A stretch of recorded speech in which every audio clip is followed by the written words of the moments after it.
1, 2. Simkin. Who hates Simkin? She hates Simkin. He hates Simkin. I hate Simkin. You hate Simkin. She hates Simkin. We hate Simkin. Who hates Simkin? I hate Simkin. They hate Simkin. Welcome to the newest episode of I Hate Simkin. Did you know that's what it was called, guest? Did you know that's what it was called? I just picked up on that a few days ago. I read an article about you. Oh, and, that CMW article. Yeah. And I was like, God, awesome. I know why you asked me. Well, I mean, it's kind of true, but I should introduce you before I start just talking. My guest today is somebody I've known for way too long, I guess, since I would think about 1997. I actually thought about it, dude. Is that right? 1993? Like 3 or 4. I'll tell you. Wow. Blair Thompson, Dave Gann, DSK. Oh, okay. Well, let me introduce you. Mark DiPietro is my guest today, who I'm really stoked to have on today. Mark, the podcast is, I mean, obviously the title's a bit of a tongue-in-cheek, self-deprecating sort of title. It relates to the fact that Mike Kruger from Nickelback, whenever they would play the Much Music Video Awards all those years, he would always wear a t-shirt that said, I hate Simkin, every single year. I never knew why. He never told me why. We would laugh about it. But, it also has to do with my own self-perception as somebody who's always kind of been on the outside of the music business. And the fact I seem to have a knack for pissing people off, probably more so early in my career. But I'll tell you quite honestly, I mean, I wanted you on for a couple of reasons. One is you're an interesting cat. You've been doing tons of stuff in the music business for as long as I have. But it was a conversation that came up because I recently did some business with you with a band called Fion. We had a nice little tour that we did with your current company. And it was during some phone call and you had mentioned something about the band LEN that, and it was like that you had been fired. We'll get into it in a second, but it was something like you had been fired and I was involved in that. And, the sad part of it is I actually didn't even know what you were talking about. Like you said it, and it's not like I thought you were lying or wrong. But to me, it was like, how interesting that maybe I was involved in something that was a little traumatic for you. And here we are 30 years later. I don't even remember it. And I was like, man, like it just goes to show you. I mean, this business is so weird that way. People get offended and people do things and things happen in the moment and they have an impact on people. And, then time just goes on and you sort of forget about it. But I just thought that was really fascinating. But I think the starting spot is something you just mentioned, which is the band DSK, which I have to again say, I completely forgot that you had any link to that. So let's start there. DSK were a Vancouver band, seminal, iconic Vancouver band with people who ended up in the Matthew Good band and like a very iconic band from the sort of early mid 90s. So what was your involvement with that? Well, that's an interesting one because Blair Dobson, side note, wasn't that band, but he was a video director.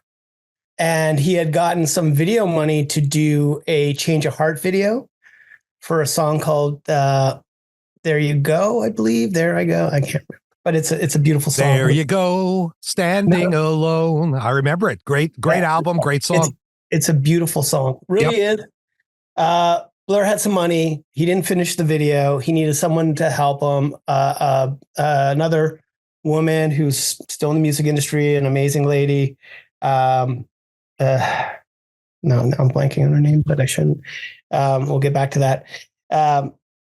She introduced me to Blair saying, hey, I was going to school for videography. I was working for a video music director named Floria Sigismondi, who's of very course famous, Floria. Now, did the Runaways movie. But at the time, she just started doing music videos, like she did Marilyn Manson. Anyway, I won't get into her. But I was working for her. I had some school equipment, and I sat down with Change of Heart, shot some footage for Blair. We connected, and I came out to Vancouver to either deliver it or meet with him or something. And he brought me to your office. Natasha Dupre. Sorry, Natasha. Oh yeah, of course. Who's a film TV music supervisor currently. Yeah, sorry. My, like as you're saying, like going back into your memories, I'm like just trying to go back that far. That's honestly 30 years ago, dude. And I feel like I'm 24 still. So like it's kind of crazy that many years have passed. But met you, you were just starting to do a little bit of music stuff here and there. DSK was, I think, a client, or Blair may have been sleeping on your couch. Who knows what's going on at the time. Dave Gann, who's a member of 5440 now and a producer and also a straight up nice guy that I've crossed paths with and kept in contact with. Blair as well. Like Blair moved to Toronto.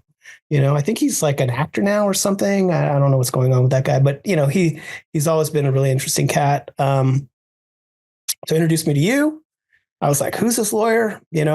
Previous to that point, I had just been dabbling in the music industry. And then I think from that point, like very close to that time, I got my first real job at EMI Records doing A&R. And so who would have been like Dean Cameron? Is that Dean who would have been Cameron there? was the president. Tim Tremblay was the vice president of A&R. Jody Mitchell? Jody Mitchell was like the manager. Rain Monroe was Rain. Rain is still out there. She's an awesome lady. Yes. So, all those folks were there. I went there for a bit, and what I wanted to do and what they wanted to do were different paths. I don't know who was right, but it was kind of hilarious because, I was like, hey, I want to sign this band called the Sadies, right? And they're like, I'm like, they're the Good Brothers sons. You got Stompin' Tom. This makes sense. I'm like, come on, these guys are great. And they were like, no, we're signing a Conline Crush. Where? Best thing out of, like, I get it. Like, they're like, this is going to sell records. Now, hilariously now in my role, I work for, I'm a promoter, work for a company called Moto Live. We can get to that a little later, but I just did a Conline Crush tour in some very small venues, and Sadies are doing the same level, and the Sadies have been doing those same venues since the time when we talked in 1990. I feel like 2 or 3, whenever that was, and 4, I don't know.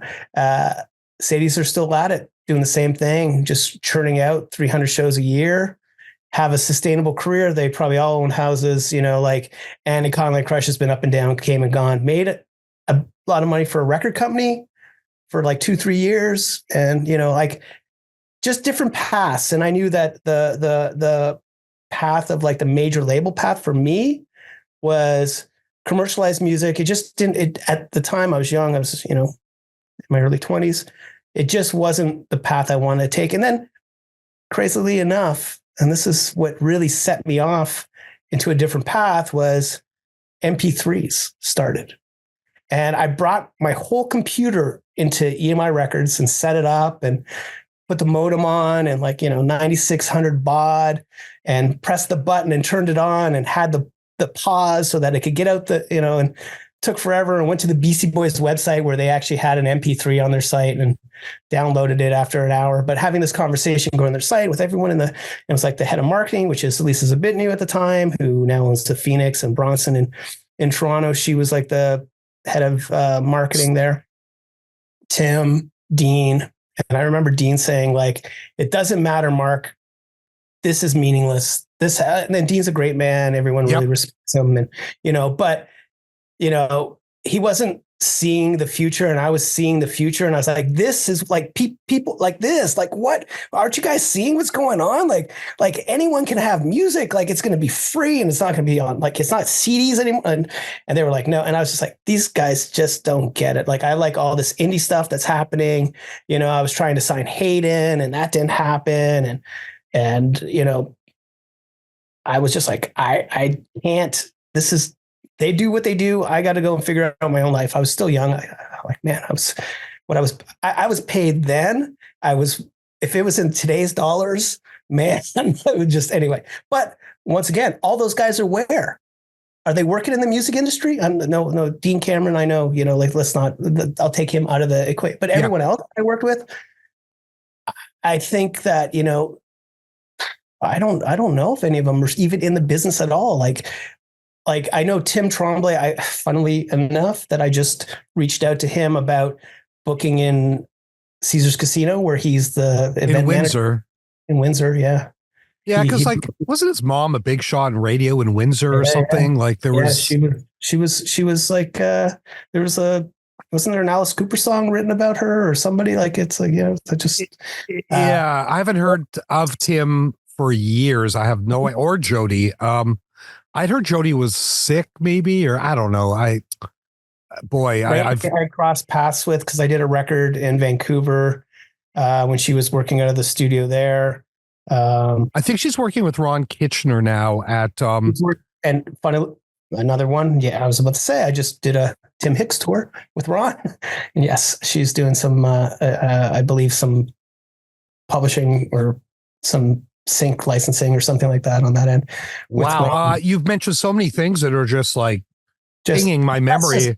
That's just 1994. Well, let's go back to the video, the Blair Dobson of Change Your Heart. I remember seeing, like, did it ever come out? Was it ever finished? It came out for, like, you know, City Limits or whatever, Much Music, like late night. One. Were there heads rolling around or something? There was some. I remember. It was weird like a head thing. Like, that's what I had to shoot. I shot them singing it in like a black.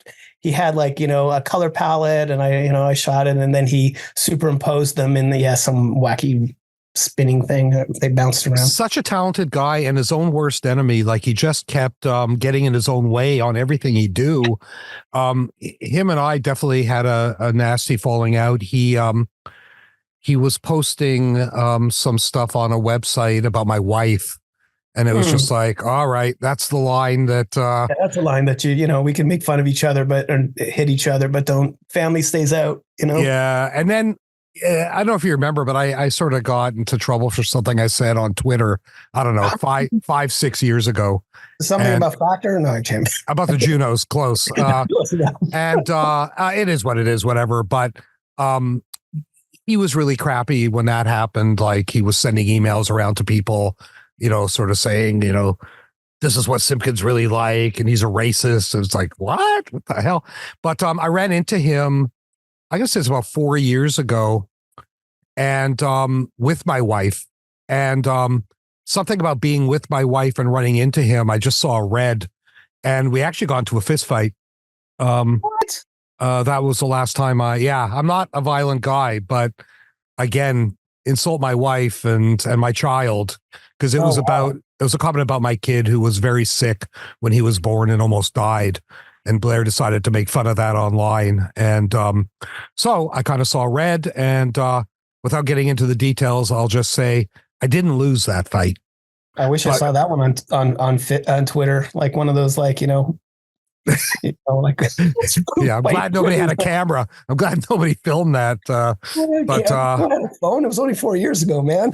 Yeah, I guess that's true. But they just didn't happen to have a phone on them, I guess. But no, it's sad. It makes me sad because I like Blair a lot, and very talented guy in so many different ways.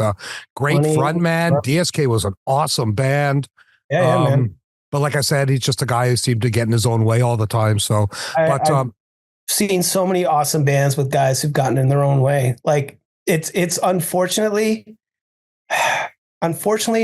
the most mediocre bands are the most successful, because the geniuses because when the ones are geniuses, they have so many problems that they either hit it out of the park or they disappear. That's the way I see it. Yeah. Hardworking, mediocre bands that work really hard, and I can give you a list of 100 that people love dearly, and I won't say their names, but I'm sure we will diss them later anyway. Yeah, exactly. Okay, so that's so interesting because I had forgotten all that stuff about the link to Blair. My first memory of you, I mean, now I remember that, but my first memory is Len, the Steal My Sunshine Wonders, and because it's funny, I remember how they contacted me. I got well, I don't even think email was a thing then. I got a phone call, I think, from Mark Costanzo. And this was when that Sarah McLachlan lawsuit was happening that I was involved with. Is it though, dude? I think it was before. I'll tell you what I remember. Yeah. I'll tell you and how it came to you because I was the one who gave him your phone number and reached out to you.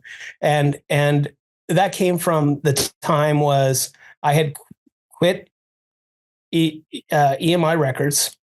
Mike McCarty, who's been on this program, so he told me, was like, I didn't really know him very well, but he had he was like, you're the young guy at EMI. I understand why you're leaving. I respect what you're doing. What did you want to sign? And I had just come across that LEN first record called Superstar. Yep. I may have been late to it. I can, because a couple other, I won't get into it, but Amy Hersenhorn, who's a promoter in Toronto, she was like, I knew about that band. I saw them. I went she gave me the whole thing back then. But she signs to King Cobb Steely instead. Exactly. But whatever. And so I was like, there's something special there. And, there's something, and it's like, oh, this is great. Like the songwriting, there's something that was of the moment, but yet was drawing influences from hip hop and dance music and indie rock, well, I'll call it indie rock now, but it was that sort of grunge indie sound of the time. And I was just and Mark was a character, and Sharon, his sister, was a weird, thing. And watching the video when they found out it was her sister was uncomfortable, which was kind of cool in its own way. Yep. All these things, I was just there's something here. And that's all I do is find interesting people. That's the core of A&R, I think, is you just can't, anyway, you can find these moments of time and whatever. And it was a moment of time. And I went and brought it to Michael, and Michael's like, wow, this is really interesting. I want to know more about it, blah, blah, blah. And as you know, at the time, there was one entertainment lawyer that everyone was using, right? Sanderson, and a young lawyer there named Chris Taylor. Side note, who I ended up working for, fast forward X amount of years, I ended up working for Chris at Last Gang. But Michael was pushing him on me. I'm like, when a publisher, not, they don't really push it, but they're recommend that, hey, you should talk to this guy. He's going to help you. Right. And he'll help you and blah, blah, blah. And I was like, that, man. I met this guy in Vancouver that's just so left of center. Mark, you're just going to connect with this guy because you both are you have to understand, Mark was a you to the industry. Everyone's been a you to the industry for so many years, but this was Neil Young singing I'm not gonna play for Pepsi and Coke. This is the time, right? This was when indie cred was at the most indie credness of the time. This was Nirvana. This is all that happening, right? So I was go talk to this guy in Vancouver, and he called you. And I mean, that publishing deal was on the table when he called you, right? So it wasn't you had to pitch it. No, I mean, my memory is getting a phone call from him and saying, and the first thing he says to me is, are you the guy suing Sarah McLachlan? And I said, yeah, why? He said, okay, then I want you as my lawyer, which was funny because at that time, Sarah, well, that was before Sarah was Sarah. I mean, but she was starting to become known, and it was just funny. It was he loved the fact that I was kind of kicking the industry in the teeth. And, he's like, okay, then I want you on my side. And, yeah, it was interesting. And then I said, look, send me some music.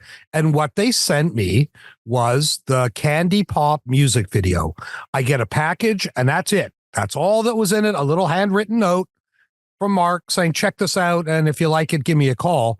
I popped it into the VHS machine at home, and holy, it's that video is so funny in so many different ways. I mean, and it says so much about that artist in a million different ways, because number one, his ability to surround himself with really talented people, because you look at that video and who's in it. Buck 65, I believe, is in that video. Brendan Caning is in that video. Like, it was crazy. Like, people who went on to do some pretty big things. And all the themes of that band that carried through to Steal My Sunshine were in that video. And I often tell people Candy Pop and Steal My Sunshine are the same video, except one had a budget and one didn't. I mean, it's a bunch of people, his buddies, hanging out around, weird semi-sexual stuff with his sister. Like, there's that scene in Candy Pop where towards the end of the video, they're in the back seat of a car and they're kind of lying down next to each other, and it looks like they're about to kiss, and they don't. And when people found out their brother and sister, I mean, I used to get, and I'm sure you did too, I used to get a ton of questions like, what the is that? But it was genius, because that was exactly the reaction that I think Mark wanted, was people going, what the But man, Candy Pop was a revelation to me. I mean, that video when Mark's sitting there sucking on those Candy Pop rings, I was just like, I got to be involved in this. I have to be involved in this, and so I became involved in it. I call it real punk rock. Like, this is the stuff was changing music to a certain degree, even though you can call it like a pop song or whatever. It was just like, yeah, like, it hadn't been done before to a certain extent. And like, Mark knew how to take advantage of the community around him to, he promised to put back into it. I don't know if he did, but when you talk about that Steal My Sunshine video, I always say that I was the guy that the song's about in my head. Like, I always feel like, I was, we had a falling out. So I was gone at that point, right when he wrote that song, roughly around the same time.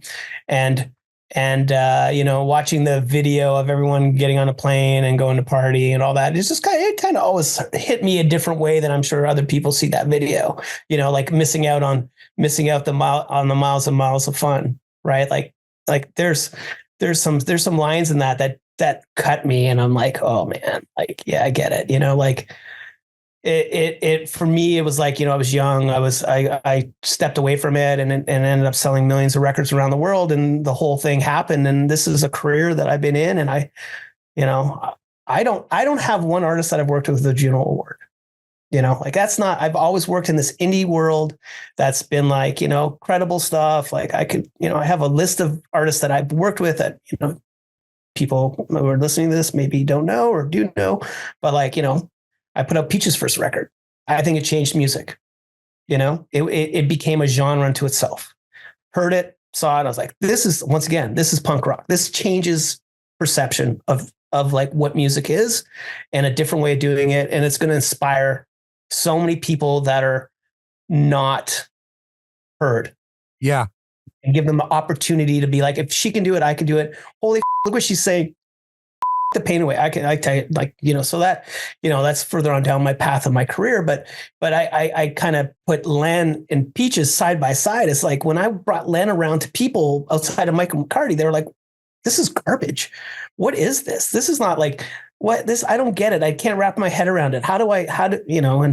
And funnily, once again, I shouldn't say that, but once again, I gave that Superstar record with Candy Pop on it and Free, Steal My Sunshine and all that to an A&R person at Work Records. Right now, I don't think that person played it for the heads of Work Records. I think they just kept it to themselves and went back to me as like, thank you, garbage. I don't think that person kept their job at Work Records after the fact, but that person does have like some pretty serious jobs along the way. But like, that's how I feel always. Like, sometimes I've sort of been ahead of the curve, or first to market on certain things. And what I've learned over time, it's better to be second Yeah, I get that. I think there's some truth in that. But take me back and help me here, because we were on a call and you were telling me that, like, you got fired and I did something. I don't know if you were saying I was a lawyer, so obviously no one stood up for me. No one, like, when they made the money, said, "Hey man, like he brought you the publishing deal, you've got all the stuff. Hey, you should look after him." I was never really looked after financially in any way, and except for I'll tell you a complete Mark Costanzo story. Except for, I shouldn't even say the number, but I'll just say, I don't even know how many years ago, like maybe 5-6 years ago, out of the blue, he reached out to me and he was like, whatever, on Facebook or something. And, and he's like, "Hey man, why don't you come to my house? I want to talk to you and blah, blah, blah. I got some music I want to play you. I want to hear your opinion on it." And I guess there was whenever that new resurgence of LEN happened again, he put out another record a few years back. Yeah. Anyway, I went over to his house. He's like, "Hey man, I really appreciate what you did for me and blah, blah, blah. And I want to give you some money." And I was like, "Oh, really?" Oh no, he was like two things. He was like, "Hey, I want you to pick. You can have like this much music video award or this gold record." And I was like, "Oh yeah, I want the gold record." And I kept that above my toilet for a lot of years. So every time I urinated, I was like direction. But yeah, so he actually gave me a cashier's check for, I'll tell you, for $1,500. 15,000 would have been like, whoa. I didn't say no. And I definitely put it somewhere. I should have put it. How interesting, how strange and interesting a story that is. I mean, I've had similar stuff with him over the years. And it's funny. I mean, part of the reason this was interesting to me is that when I had McCarty on the podcast, obviously the topic of LEN came up. And he said, "Yeah, well, you and I weren't even talking for years because of that sort of, dust up with LEN." And I was like, what? Like, it's scary to me that I don't remember this. I mean, I think when I was Rent-A-Prick, which I was for many years, I mean, I was the guy people hired. I was a mercenary. You want to get out of a record deal? Hire Simkin. You want to kick somebody in the teeth? Hire Simkin. Like, it was my job. And it's weird to me that I can forget that kind of stuff, because Michael was like, "Hey man, I hated you," basically. Like, there were 2 or 3 years when you were being so about LEN, and I believe him. Why would Mike lie about that? I just had completely forgotten about it. And that made me feel horrible. Like, it kind of went, God, like, is that who I am? Like, and it's not who I am. I mean, it was a job, but it doesn't mean I have to feel great about it. And, I did definitely hate Simkin during those times. Like, you watch a band, like, getting private jets and all the that happens around, like, he was spending money like crazy, and a lot of my friends were floating on it, and it's just like being left out.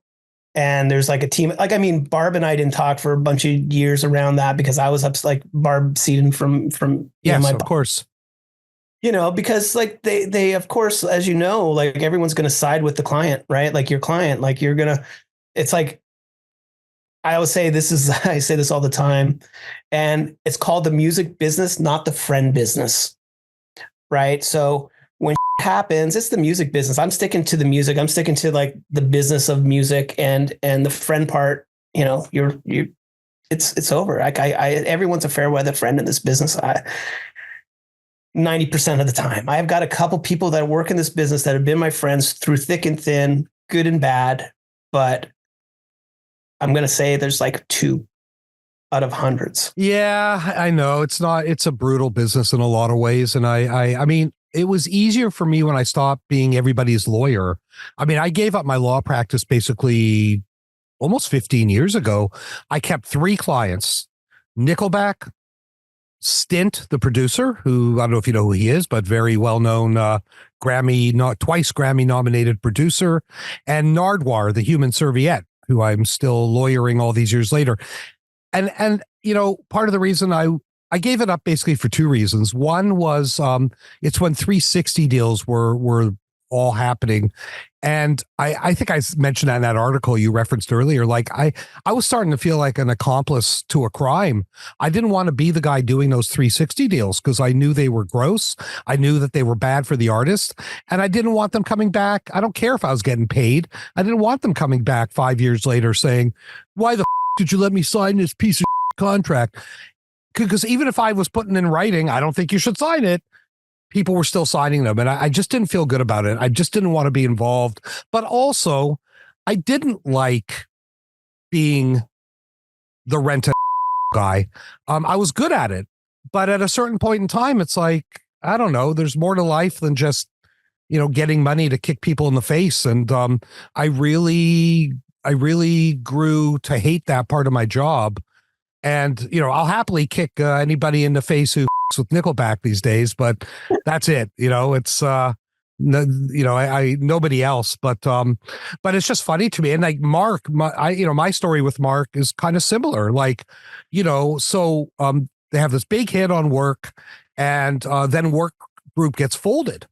And nothing to do with Len, but they got into some fight with Tommy Mottola. I don't know what happened, but next thing we know, all of a sudden, it's like your label is done. Now you're on Epic, a different Sony label. But Mark and Sharon and Graham, the manager, did not like Epic. And so they said to me, you got to get us off. You got to get us off the label. Well, it's one thing to get an artist off a label when they haven't had a big success. When they've had a massive, that was the third biggest single of the year in '98. And try getting a band off a label in those circumstances. And I did it, but it took 2 years. And then I got them a deal with DreamWorks, and they decided not to pay me. I don't even know if you knew this. And I had to sue them. So, and I've been lucky, 35 years in the business. I've only ever had to sue 3 clients. But that unfortunately was one of them. And Did you win? What's that? Did you win? Oh, it never went to court. They had no case. I did 2 years of work that I could easily prove. I guess they just, I don't know why they didn't. I never to this day will quite understand why they didn't pay. But there's some funny parts of the story too, which you'll love. One of them is I couldn't serve them. They were hard to serve papers on. And so I hired a process server. I found out they were at Metalworks recording. So I got a process server to dress up as a pizza delivery guy. And he put the papers in a pizza box and went to Metalworks and rang the door and said, I have a pizza delivery for Mark Costanzo. And I remember the guy saying to me, well, if they didn't order a pizza, why would they answer? I said, trust me, say you have a pizza for Mark Costanzo, they'll answer the door. And sure enough, Mark came down and answered, and the guy served him the papers. And you know what? To Mark's credit, he texted me and kind of said, well done. Like, yeah, of course he would. Yeah. I could see him being like, yeah, he got me. And then we settled. We totally settled and kissed and made up. But even then it didn't quite end because Mark also gave me a plaque. He gave me his plaque for Call Me Maybe. Or not Call Me Maybe, sorry, for Steal My Sunshine. And you get the American one or the Canadian one? I got the Canadian one. I got the American one. And but even that part of the story gets complicated because then out of the blue, like, I don't know, 5 years later, I get like an email from him saying, hey, I want the plaque back. And I'm like, what? Like, he's like, yeah, I want the plaque back. I want to give it to my dad. And I'm like, dude, like, you gave it to me because you guys like me over, like it was a gift. And I said, I don't want to be a jerk about it, but like, you're the artist, you can get another plaque, like just order another plaque and give it to your dad. And I think that was the last time we talked. So I don't know if he is pissed off at me about that, but I was just like, come on, dude, you gave me a gift. Don't. Where he is now? Well, yeah. So there's a recent update to the story, which is just kind of funny. I think he's in Nashville, if I remember correctly, but so I tweeted about Len, I don't know, 5 months ago. And I was just feeling sentimental. And I think somebody in my staff had asked me some questions. They saw the plaque and said, oh, I didn't know you were involved with this band. So, I was telling the story. And so I went on Twitter and I did a totally nice, I think I said what I just was saying, which is, most people know them for Steal My Sunshine. I said, but here's Candy Pop. I said, like, it's amazing the similarities between these videos. It's like they're the same video. One just had a budget and one didn't. And Mark tweeted back. I didn't even know he was on Twitter. Mark tweeted back from the LEN account, and he said something really lovely. Like he was very gracious. You were a big part of it, and if it wasn't for you, it wouldn't have happened, which is probably not true, but it was very nice of him to say. And that's it. So that's the last interaction. I almost was tempted to get a hold of him. I don't know why I didn't. I probably will. If you're hearing this, Mark, I do listen. That was an amazing experience. And those guys were so crazy, but in the best way possible. I mean, I had so many crazy experiences with them, and they were so the country with them in Hip Club Groove on tour. I remember that I remember that I do, like buildings being lit on fire in Edmonton. Like, I mean, the stuff, like I have like, so I mean, I toured with Ashley McIsaac as well, as his tour manager for a couple years. Like, good God, I've seen between those two right there. Like, I'm happy to be sitting here still alive, but most of my memories are positive. And I mean even when we lost the Sarah McLachlan, like when we lost that Sarah McLachlan trial, it was big news. And man, I was getting pilloried in the press, just getting the kicked out of me in the press. And I got it. Like, they network won. So to the victor goes the spoils. And if that includes saying horrible things about me in the press, so be it. But Jennifer, my wife, and I, we decided to escape. We had to get out of the house because we were getting press coming to the house. It was crazy. And so I called Mark. I said, dude, can I go to your place in North Van? Because they had a house they rented in North Vancouver for no reason. This beautiful house that they were never in. And Mark said, yeah. So we went up there and crashed for a week. And anyways, my memories are mostly positive of LEN. It was my first act that I worked with that had international success. I had worked with Matthew Goodband. Like, I'd had some success domestically, Holly McNarland and, Age of Electric, but not anything like that. I mean, that was a big hit. And my last real working experience with them is also funny because after we do the DreamWorks deal, they come to Vancouver to record, and I go down to the Warehouse Studio, which is Bryan Adams' studio, beautiful studio in Vancouver. And I walk into the second floor, and it's like a huge party. There must have been 40, 50 people there. And I say to the manager, like, what the is going on? Mark just likes, it's the vibe. Mark just wants the vibe. So I find Mark and I say, dude, like, what the is going on? And he points over into the control room. He says, you see who's here? And I'm like, who is that? He said, Divine Styler. I said, I sorry, I don't even know who that is. He's like, you don't know Divine Styler? He's like, dude, he's like the original rapper. Like, he's like the most influential. And I said, oh, okay, cool. Is he producing? He said, no. I'm just paying him to hang out for the vibe. So I remember at that moment going, okay, you're paying someone just to hang out? Like, this has got to be the beginning of the end. And sure enough, it kind of was, because one big hit isn't enough to have a big entourage. You need a few hits to afford the entourage. And that was kind of the end. I mean, that second record never really happened. It didn't happen. And then Mark got sued by the tax. I don't know if you knew about that, but Mark got sued by Canadian Revenue Agency. And did you know that? No. Oh God, Google it, because it's the most amazing. If the way I understood it, like, there's stuff about it online.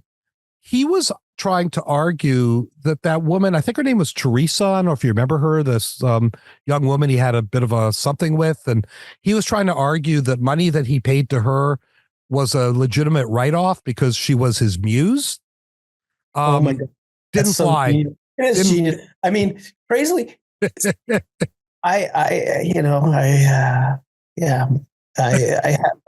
Anyway, like, I don't even want to get it. Just so much. We can sit here. I thought this was about hating you, man. Like, I mean, I could talk about LEN for days, but yeah, man. My Mark hit me up on social media. I think Facebook Messenger or something just recently. Like, we follow each other, friends now. After him he bought me for $1,500. No, I'm just kidding. To be his friend on social media. no, he was like, oh, yo, dude, when I'm back in Toronto, we got to get together. Just hit me up. Let's hang out. And I was like, you know what? It's always a good time. Like for me, I'm overall like, whatever. I'm here talking to you. My I guess time heals all wounds, and I've been in this business now long enough to know that you just can't be. I always say there's another kid in the basement that's full of angst and ready to write an amazing record, and there'll always be another one. So you just can't. That's true. You just can't. Feel like that moment is you've lost your moment. There's always another one. And it's like it's I manage an 18-year-old kid now who's a producer, singer, producer, writer, he's everything, musician. Like he's, and came across him at 14 years old and writing songs in his parents' basement as, a bedroom producer. And he's just, like proof in the pudding that happens. Right. And from LEN, I went off to do my own stuff, starting my own record label and my own management and all that. It inspired me to do that. And it set me off on my career where I am today. I think from Mark and knowing that you can be right. Cause I was right. Like, oh y'all, I was right. This band, this group, this kid wrote a hit song and it was a worldwide hit. Sorry. So it kind of validated me in my and I look at everything that was signed at EMI at the time, and none of that happened to any of those bands. Yeah. So, even the Sadies, back to it, but I don't want to, but so it validated me in a certain way. I started my own record company. I did some things, and I got to appreciate him for that. And like I said, there's always another, and that's but one of the big parts of this was that Michael, after it was kind of like, he took me up to the roof of EMI Publishing at the time. They used to throw parties up there on the roof. Was that the one on Spadina? On Spadina. Yeah. And it was like now, like, number one and whatever, number three and all around the world. And, millions of records are being sold. He's like, takes me upstairs, hands me a cigar. I don't smoke cigars, but hands me a cigar. Of course, I'm going to smoke a cigar with Michael. And, Michael's always been a mentor to me in certain ways. And it's always been inspiring. Me too. To this day still. He was like, he's like, gives me this, whatever. He's like, so what else you got? And I had just started my record company. Is that Teenage USA? It's called Teenage USA it was like one of the, pre arts and crafts, pre all this, like, Toronto indie, whatever. We were just way left to center doing some stuff, but I signed a band called The Weeknd with the E.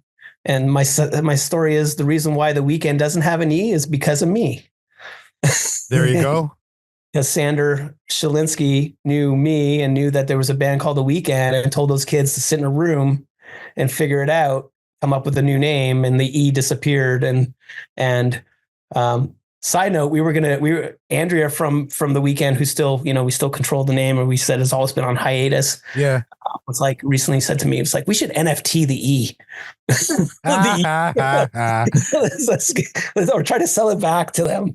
Like, just give them the E back. Okay. So I want to ask you about Teenage USA. Oh, sorry. I'm interrupting you. Go ahead. This is all kind of part of the whole Teenage USA thing. Michael was like, what else you got? And I was like, this band called The Weeknd. So he came to the Rivoli and saw The Weeknd and was like, these guys, they can write some songs. And that's where it started. And he invested in that and kind of in turn helped me with my record label because I was on my record label and management. And here we are. That was in 1999. And here we are. I'm still working with Andrea to this day. I'm still making her. She is still signed to Sony, EMI Sony. Yeah. Well supported, lives in LA, writes for film and TV mostly, has a bunch of different projects, is millions and millions of streams, deep, consistent, good business, and is like an unknown hero in the background. And she has like, a real, career that pays her bills and lives, and she's able to, survive as a like not as a star with hits, if you know what I mean, but has written songs for so many people, and like her film and TV work is like crazy. And back to Fionn, I told you she should be writing for Fionn based on The Weeknd. Yeah, it's interesting. Like I always say, when people say, like, what's your definition of success in the music business? I'm like, if you can pay your rent from your activities in the music business, that is success. Like, lived in LA for 20 years, like every once in a while she gets another advance and I'm like, yay, I can, like it's a consistent career. And like I manage two artists. Andrea's one now. And this other kid, Cube, is a new one. But, I also have a day job. My company is called Side Hustle.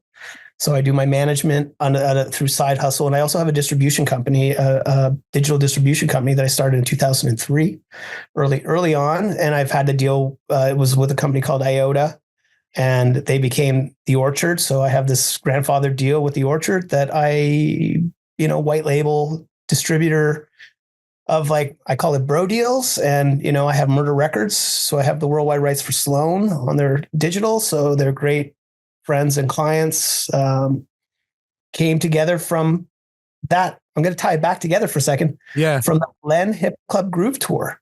Yeah. I looked after Hip Club Groove for Sloan, and at the end of the tour, I came back with money and handed it to Sloan. And from that day, they were like, thank you. Like, actually, the story is from Chris, like, Murder Records was about to implode. Right. And, they were out of money. They had spent all their money. And I saw Jay Ferguson DJing, I think, at the Rivoli. And I was like, hey, I sent you an envelope with all the receipts and the check. I don't know why that happened. Yeah. It's my camera does that. Oh. A check from that tour. He's like, what? I'm like, I think it's like $5,000 or something. He's like, what? And fast forward a few years, he's like, man, that check changed everything for Murder Records. Like, it was like we were like about to fold, and all of a sudden we had $5,000 in the bank, and we were able to keep on going. So fast forward again a few more years, they had got all their records back from Universal, and I have this, like, pretty sweet deal. We can talk about it off camera with the percentages look like with The Orchard, because it's grandfathered from 20 years ago now. Yeah. It's a good grandfather deal. So I shared that deal with them, and I share it with a lot of artists. Like, I've helped a lot of, Down with Webster, USS, had Grimes, by the way. I had Arbutus Records and the Grimes first record. There's something else that I came through and I believed in, and people were laughing at. That's garbage. Visions came out. Y'all, look what happened. So, like, I mean, I feel like whatever, a lot of people in this business, say whatever, but I've had some worldwide hits under my belt, just hidden in the background, fly on the wall, part of it. I don't get the Juno Awards, but I think, something like Grimes, Peaches, Len, they've all have been left to center hits that you would never see coming. Yep. So you had a partner on Teenage USA, if I remember correctly. Bill Kligo, the one and only. Yeah. Bill Kligo, who did remember Music the name. West. He was out there for a little while. He had he was dating a woman at the time, Jermaine Coe, who's a really well-known, I think she's a professor at Emily Carr now, but she's an artist, a pretty high-level artist. And they came out there, and he booked Music West, and we signed a Vancouver group called Stinkmit. I don't know if you remember that. No, I don't. Yeah, you want to see? Yeah, yes. Smell the Glove was the go yes, do some research on Stinkmit. They're Vancouver-based. Kate, or Jenny Craig, as she went by in Stinkmit. Amazing vocalist. Just works. Where's Phil now? With Phil for a long time was managing Great Lakes Swimmers. Yeah. He started a label called WeWork and puts out sort of alt country type style of music. I distribute it, so we still work together in a funny way. But is he here or is he in Toronto? He's in Toronto. He's he calls me up out of the blue. Like, I always have a thing where I say, don't take a call from Phil Kligo after 4 p.m. but he'll call me at 4:30 or 5, and I'll take that call just to see where it's going to go. Last time he told me he was going to make a documentary and he wanted to buy a camera, like a Teenage USA documentary. That was like a couple weeks ago. He's an interesting, yeah, these are all just, but he was working with Great Lakes Swimmers for a long, long time. I don't think he's working with them currently, but he still has their catalog, in the management role. And, he still puts out, records. Oh, you know who he works with? Who? Vancouver Network. No. God damn. Why can't I remember his name? Because I remember now. Art Bergman. He puts out his Art, and I was Art's lawyer. So there you go, full circle. That's funny. I love Art. Art was the first law client I had who I was actually starstruck by because I was such a big fan. And the first time I met Art in my old law office, say what I met you in the first time, what is he, 6'3"? Here's this guy, he comes in, I'm just like, holy, I cannot believe I'm working with him. Although that the bloom quickly came off the rose when I discovered he was stealing CDs from my office to cash in and turn into, his pastime at the time, his hobbies. Right. But I love him dearly, and I was so happy when he got the Order of Canada. He deserves it. He's so influential. But I had this very distinct memory, and it's one of those ones where I'm going, do I actually remember this, or is this just like a false memory? Were you guys in the Song Corp building? We did it. I sold Teenage USA to Song Corp. You're a lucky guy. Did you get paid before they went under? I got paid. I got a salary. I got cash. I got stocks. Shares that I wiped my butt with in the end. So I learned a big lesson about selling your company. I wish I don't know if I can tell you this story, how we got everything back. Maybe I can, because it's so past the point now. I may incriminate myself, but you're a lawyer, right? I am. I'll stop you if I think you're going to some okay, yeah, we can edit this territory. Later, right? You said we could edit this. So Song Corp, we do the deal with Song Corp. Yeah, we're in the building. I've hired this guy, Jacob Smid, who goes on in the future, starts. Yeah, I know Jacob. Yep. Jacob's in there as my vice president, and he's working in the Song Corp. Like Alan Gregg and those guys that were running it really love Jacob, and Al Mayer loved the man. Sadly passed. Al Mayer was like the steady, and then you had Jake Gold wasn't really like, he was there, but it was Alan Gregg and this guy Bill Dawson, who was the CFO. They were sort of running the show, and like I had the first meeting with Alan Gregg, and he told me, he's like, yeah, we've got like $12 million and blah blah blah. We're IPOing, and I'm like, that's all you have? He got mad. He was kind of mad at me. And I was like, like in my head, the old saying is like, how you make $1 million in the music industry? Start with 10. And that's, what I was thinking. And I was like, you don't have enough money. And he's like, oh, we're going to get more, IPO this and that. And it's like, so I did the deal. We put out a comedy record, which they hit the roof. Like, what are you doing? Comedy record? I was like, whatever, man. Like, it's funny. Listen to it. It's funny, put out Peaches record during that time. Elevator to Hell. Like, they were on Sub Pop. They were dropped off Sub Pop. There's like Taste of the Complete Perspective, which you ask anyone who's into stoner rock in Canada, what's an influential record? That record is at the top. I've read it many times. Like, so many people put that on a list of records, so like that record came out. We did 8 records in like 8 months. And The Weeknd got a record out of it. Red Spiders, who were just like a shoegaze band at the time. Like, we put money back into the community, got to pay ourselves, hire some people. It was all good.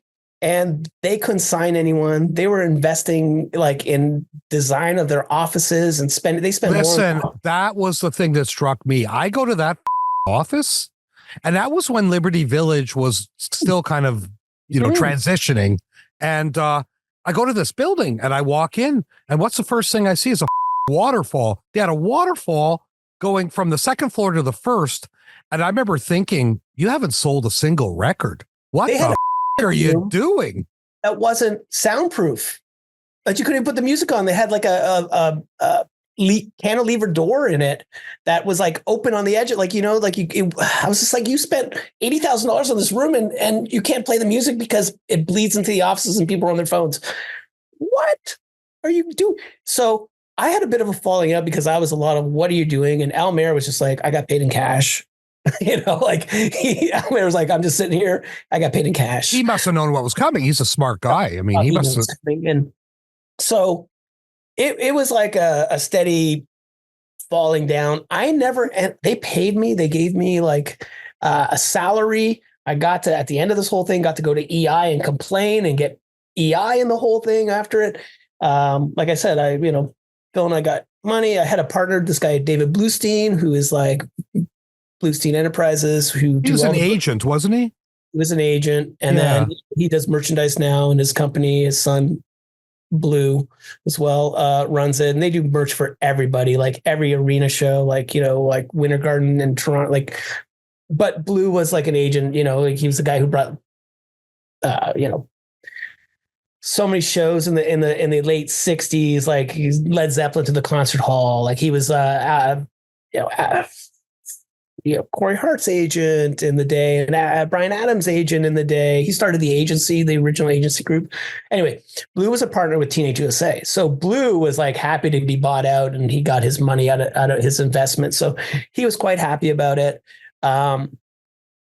We never finalized the final paperwork. Like we had everything to a point, but we never signed on the dotted line. We had been paid and all the stuff. They were just, they were just not able to, like, as you know, like they weren't able to put out records. They weren't able, like they just had like too much internal process to make them be able to be efficient. You can't have 5 people who are all used to being the boss, all being the boss. And I mean, I just, I had so many clients who got that badly, like Grapes of Wrath. They signed to Grapes of Wrath. And this was after they had broken up and come back together. They made this beautiful record.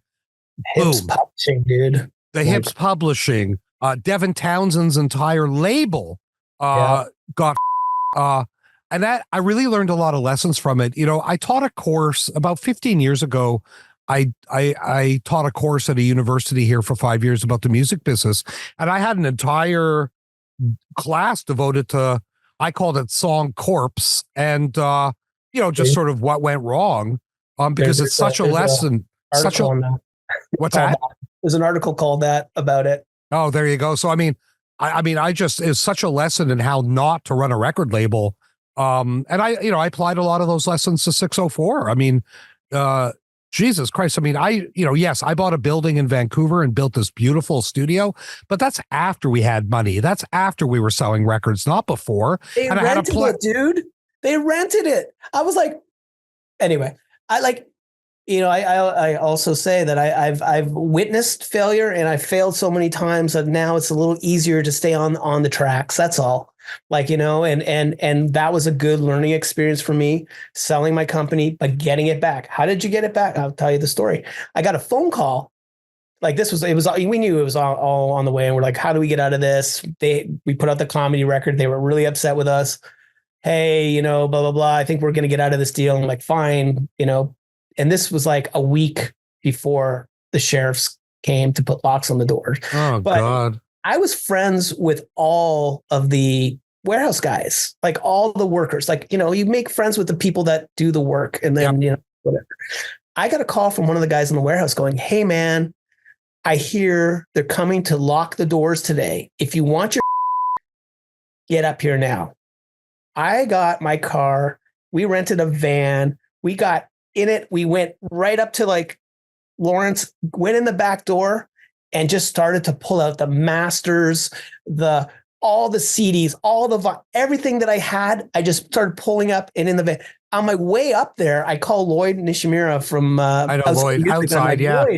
Lloyd, hey man, look, because before the song thing, he offered me a distro deal. Right. And I was like, hey man, like song's going under. It's over.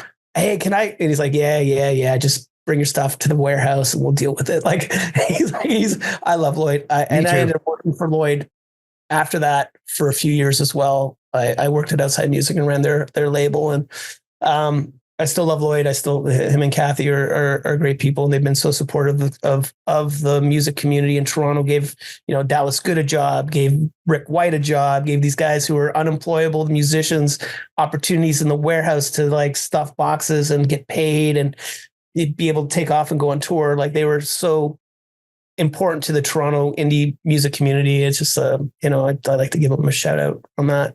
But Lloyd gave us that opportunity. We had someplace to go with him, but we went in the back door, and as we're going in the back door, like the place is empty and I'm just taking everything I can, like everything of mine, I'm out.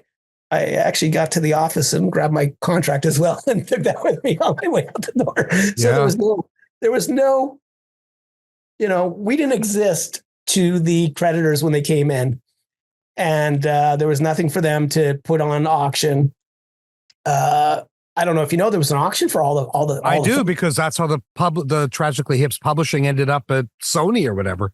Yeah. I mean, another funny part of the story here is that I went to the auction and I bought Alan Gregg's chair.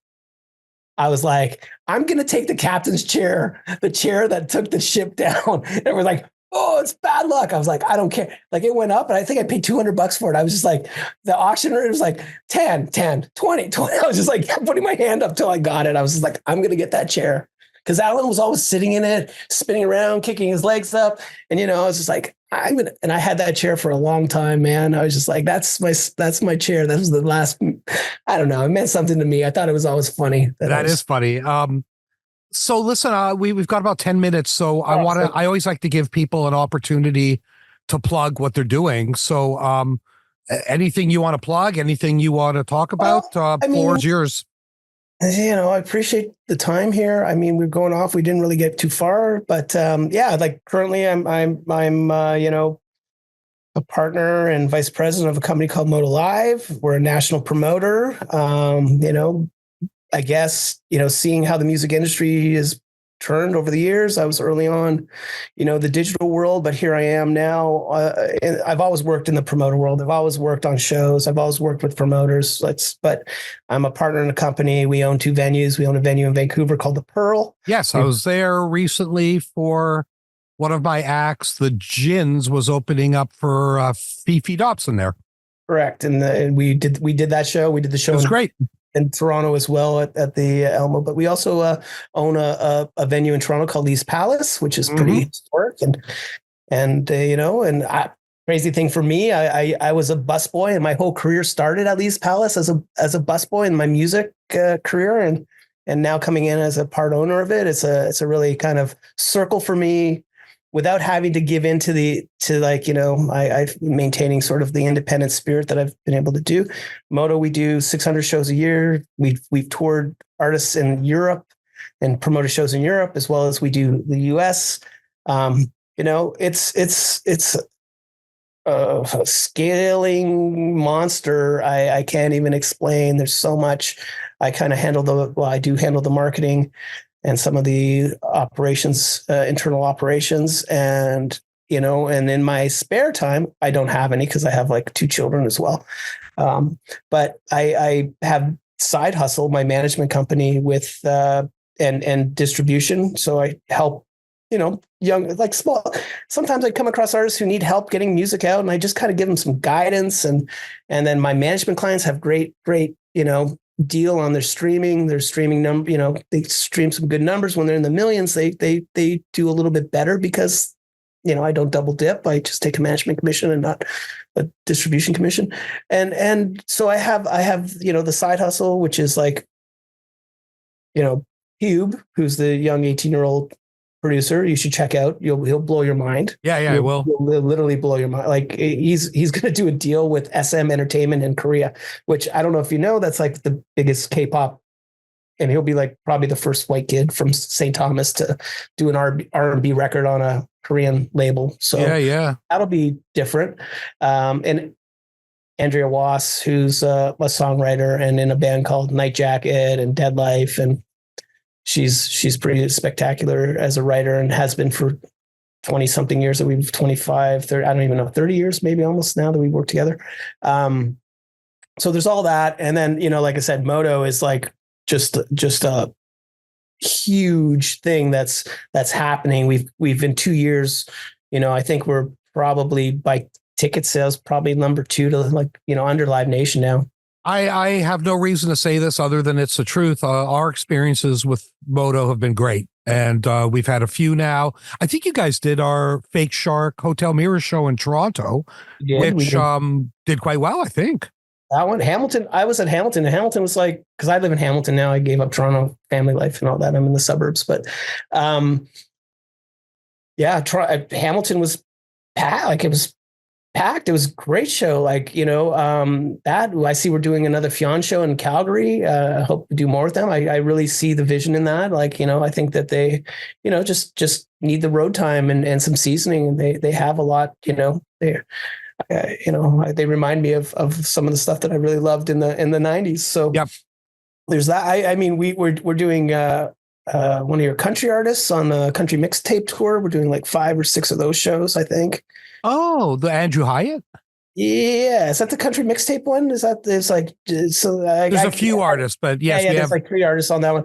Sorry. I wish there's so many, we're doing tonight we're doing Godspeed You Black Emperor and wow. About, and tonight we're doing Big Sugar in Red Deer. And, we have like that, the Pearl, we have a great buyer in Vancouver, Zach Herbert, who, is bringing up, he also books Desert Days. So we've been doing like these things called Desert Days Nights. And we had Frankie and the Witch Fingers in Vancouver recently. And I'm just like, I want to get on a plane and come there. But just like people were like, like it was just an insane evening. So we do that. We do comedy. We're doing Ari Spears, who was on Mad TV, like 5-6 days. We're doing like Lord of the Dance, like we're talking to you about a comedy tour as well right now.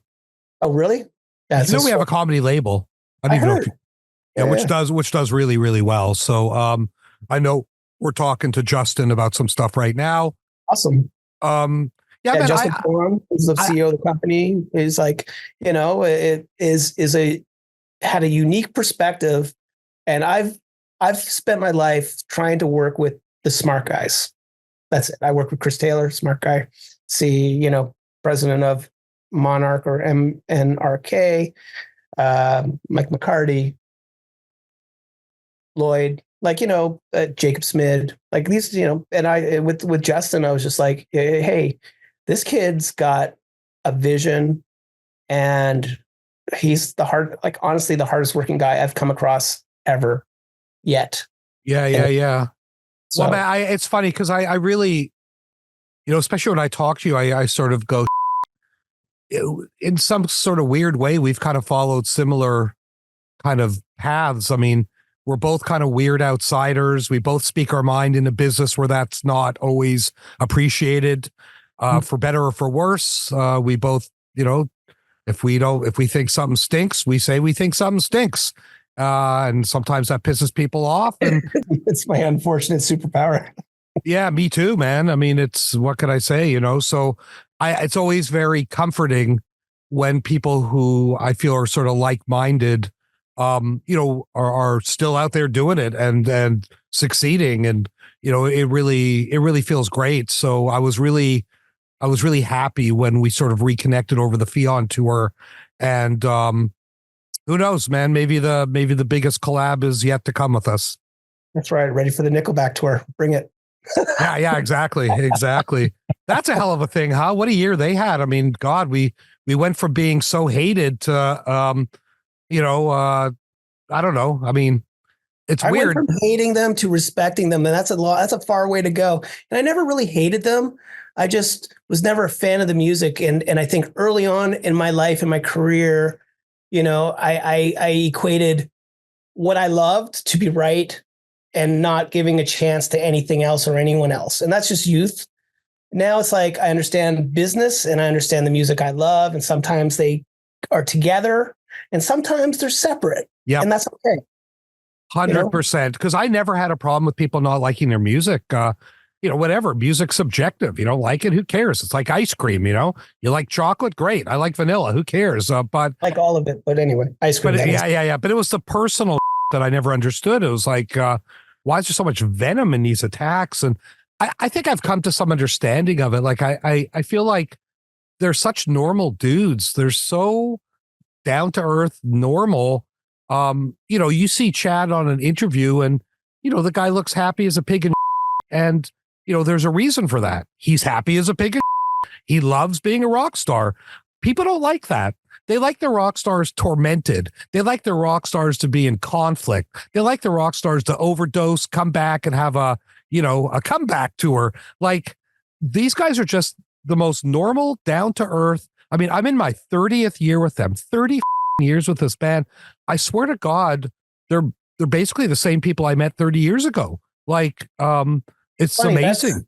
That's where the respect for me comes, because I remember them from the van days, from hustling, selling the records out of the car, like, like playing show after show after show in like C markets and B markets. I'm not worried about Toronto, but like, playing small markets across Canada and just being that band that, hustled. I wasn't into the music. And that to me was a defining factor of my youth, like time, I liked a certain lane and, critical or whatever, I felt like I was Pitchfork before Pitchfork, anyway, but like I gotta say that, take away the success or whatever, all that, you got to give them credit for working hard and doing what needed to be done. Like, it's just on a whole, like even going to Roadrunner to me is like, Roadrunner was a metal label, not a pop label, like, like rock rate, even rock label, and Ron Berman, the guy who signed him, is someone who I've known for a lot of years and came from like the left of center world too. 100%. And I'm still pals with him. And, we're putting out that documentary. It's going to be in theaters soon, actually, in Toronto and Vancouver, all over the world. And Ron's in the documentary, so him and I sort of reconnected over that. And what can I say? Nickelback's been just what a ride. And 30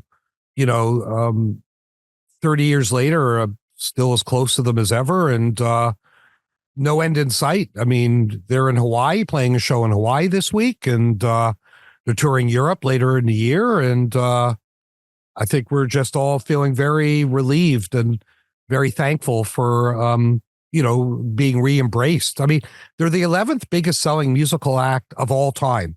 So clearly not everybody hates them or hated them.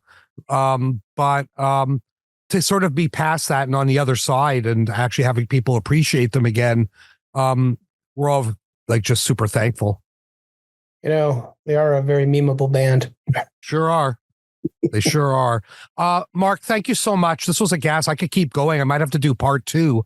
Yes. But yeah, man, it's really, it's, I got nothing but respect for you. And, I'm glad you could air your, you don't really have too much of a grievance with me, but a little bit. No, but how about I did hate Jonathan Simkin. That qualifies you for this. And I think, listen, I hate Jonathan Simkin too. You're not the only one. I'm part of that gang as well. So, it's fun, man. Yeah, that was a gas. So thank you everybody for listening. Hope you learned a little bit about, what the music business was like from the perspective of a couple of old and, who are still doing it all these years later. And we will see you on the next episode. Thank you. Thanks, man.